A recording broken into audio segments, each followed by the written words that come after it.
What if I told you chewing gum might actually help you with focus and alertness? Here is renowned neuroscientist Andrew Huberman talking about focus and alertness. How can people think about the best way they can learn? What are different styles? What are different methods? How can someone start thinking about how they should approach learning? Terrific question. And fortunately, nowadays, we can look to studies done in humans that define some very key principles. The first principle is that the whole process of neuroplasticity and learning is really a two-stage process.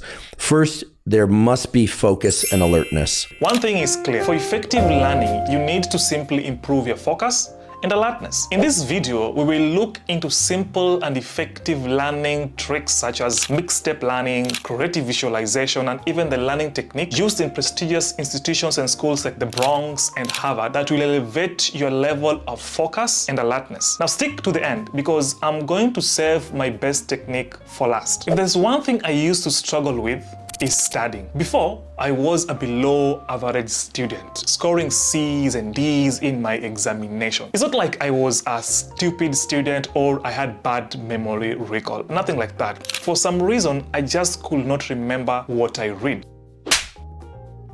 I knew these grades were not going to help me to go to the university that I really wanted so bad. In my home country, the national examination is a cutthroat competition and a determiner of your future success. And to pass the national examination and get to the university, you have to meet certain set thresholds and standards. I thought sitting for long hours burning the midnight oil could make me score the A's in examination, but no, I was wrong. My study technique was outwardly broken. I had to change this. Now, I'm a full-time YouTuber and I like to read great books. Last year alone, I did over 27 different books. As a YouTuber, I have to give you accurate and reliable information. This means I have to sit down for long hours and do some reading and research before I create a good video that will help my viewers like you. Now, before, when I read a book, I forgot everything I read almost immediately after turning to the next page. I do not read and forget anymore. Unlike before, now I study and retain what I read. Thanks to little known methods of study that I want to share with you in this video today. We all study or read for one reason or another. Roughly around the world, there are 4 million people who are taking some sort of examination or interview at any given time or day. The question is, how can you study effectively? Whether it's for your college examination, an upcoming job interview, or just reading a book, how can you study in the shortest amount of time and retain the most amount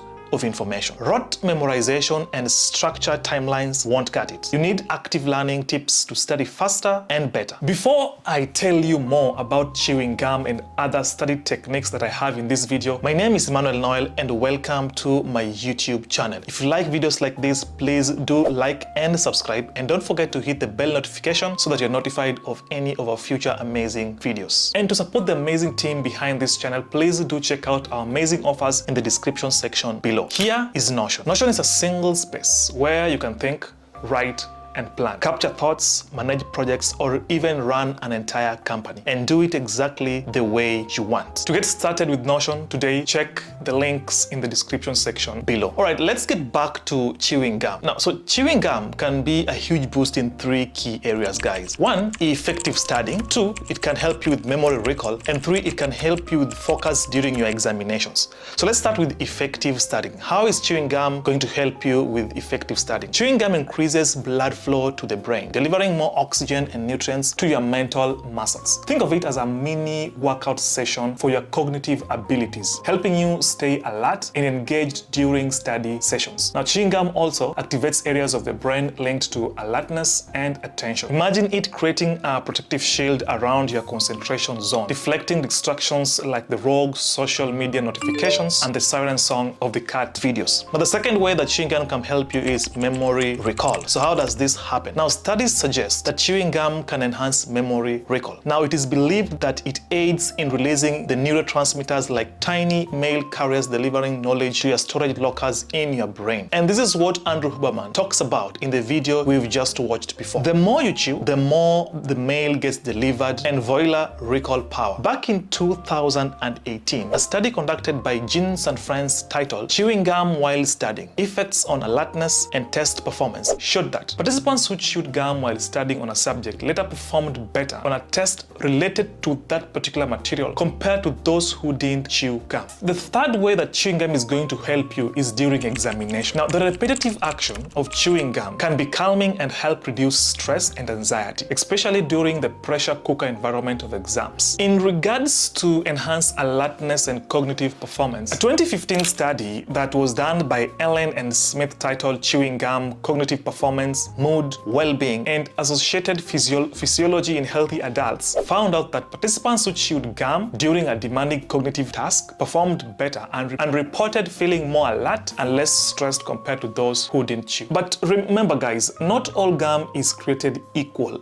Opt for sugar-free gum to avoid sugar crushes and keep your focus. Now here's a question for you. Do you chew gum when you study? Let me know in the comments section below. Now if you think chewing gum cannot work for you, then you want to listen to this next study tip. Synesthetic learning. If you have a vivid imagination, try associating different subjects with colors, sounds, or even tastes. Creating these sensory associations can make the material more memorable. For example, if I was studying for a chemistry test, I'll associate the periodic table elements with unique scents, say chlorine with hint of bleach and oxygen with a clean aroma. I will read chemical reactions aloud while listening to the rhythmic music and use colored markers for different reaction pathways, maybe red for combustion and blue for synthesis. This multi-sensory approach forms synesthetic links, making the study of elements and reactions more immersive and memorable. One of my favorite books is Atomic Habits, and the author says this, and I quote, "As habits influence behavior, so can our environment influence our perception and retention of information." Now to get this book and many more, I'll leave a link in the description section below. Speaking of enhancing your study experiences, a study published in the Journal of Experimental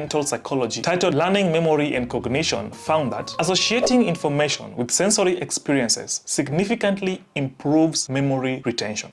So far guys, we've looked at two methods that can improve your focus and alertness. The third method we're going to look at is the Feynman technique. You probably heard of this. It's the technique where you teach to learn and retain the information that you've studied. If there is one great way to remember things is to teach it. Pretend you are teaching the material to an imaginary audience. This helps reinforce your understanding and forces you to articulate concepts in a way that someone else can understand. By teaching someone else, you force yourself to deeply understand the material. Do you remember in elementary school or in primary school where your math teacher used to make you teach the students in class? Well, it turns out that's a very good way to remember material that you've learned. So that's exactly what Feynman technique is all about. Teaching something to an imaginary audience, or if you can get a real audience, even the better. Way back in 1989, a study in the Journal of Educational Psychology found out that students who explained a concept to others scored significantly higher on subsequent tests than those who simply studied the material passively. If you combine teaching with this next technique, then you will indeed remember a lot of things you want to learn. Now let's look at interleaved practice, the mixtape of learning. Instead of focusing on one subject exclusively when you're doing your study, you want to mix up study sessions with different topic. For example, if I was preparing for a job interview, instead of pulling an all-nighter going through the company website to learn about them, reading through hundreds of journals and never-ending long history, this is what I'll do to adequately and better prepare myself to ace the interview. I'll divide my study sessions into three, like morning, afternoon, and evening. So in the morning, I can decide to do mock behavioral questions with my friend or roommate or partner. And then in the afternoon, I'll brush up the technical skills. If, for example, it was a coding interview, then I'll do the coding part. And then in the evening, I will craft answers to common salary negotiation questions. So this way, learning becomes more interesting and it's not boring, and then you're also able to retain more. Now, here is another perfect example. So imagine studying for a math exam. Instead of just doing one math questions, you might do it by mixing up various problem types. For example, you can do questions, you can do geometry, and also algebra at the same time. This helps to improve your ability to discriminate between different concepts and enhance your long-term retention. No more one subject hits. We are going to be blending subjects like a DJ in a study party. The next method we're going to talk about is creative visualization. Let's do a simple exercise, shall we? Look at this group of words and try to remember as much in 5 seconds. How many could you remember? Now, look at this image and try to remember as much as you can in 5 seconds. How much details can you recall? Surprisingly, if you didn't notice it, the first group of words precisely describe what's in the second image. Yet, your brain effortlessly retained more from the visual image than from the mere words. So the brain has some secret love affair with the power of visualization. Ever wondered how Albert Einstein, the sorcerer of ideas, developed his groundbreaking theory of relativity in 1905? Well, he employed the power of creative visualization. Remember what Napoleon Hill once said: what the mind can conceive and believe it can achieve. Creative visualization isn't just a whimsical technique. It's a well-kept secret used by the top 1% of schools and prestigious institutions like the Bronx and Harvard. Creative visualization involves using your imagination to mentally rehearse and visualize your goals or desired outcomes. By vividly imagining yourself facing that exam or delivering flawless presentation, you can activate your subconscious mind, which in turn boosts your motivation and confidence, igniting a powerful force within you. So we've looked at 5 different study techniques. The next one is even more interesting. It's called the Pomodoro technique, or the power to focus like a laser. This technique involves studying in short, focused bursts with breaks in between. So this is how you're going to do. So imagine you have 4 hours that you want to study. Let's say 3 hours. What you're going to do,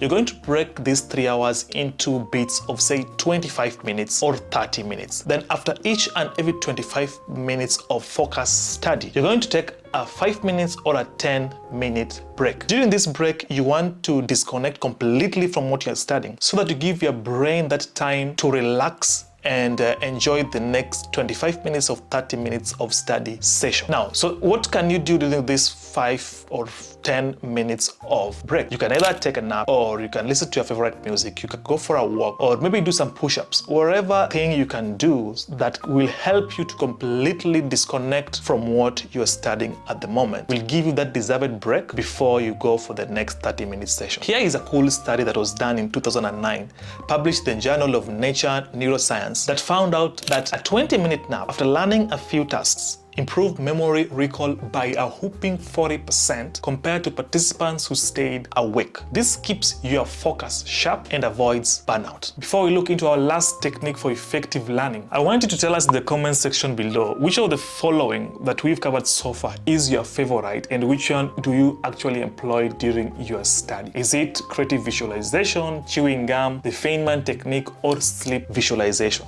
Talking about sleep visualization technique, before going to sleep, you want to review the material you've studied earlier in the day. As you lay in bed, visualize the key concepts. Studies suggest that this process can enhance memory consolidation during sleep. So tonight, visualize a challenging topic before sleep and share your dreamy discoveries in the comment section tomorrow morning. So if you're interested in creating content online and doing YouTube at some point in your life, then you might be interested in knowing the different ways that YouTubers use to make money online. If you're interested in that, please click this video right here and watch. But before you do that, don't forget to like and subscribe.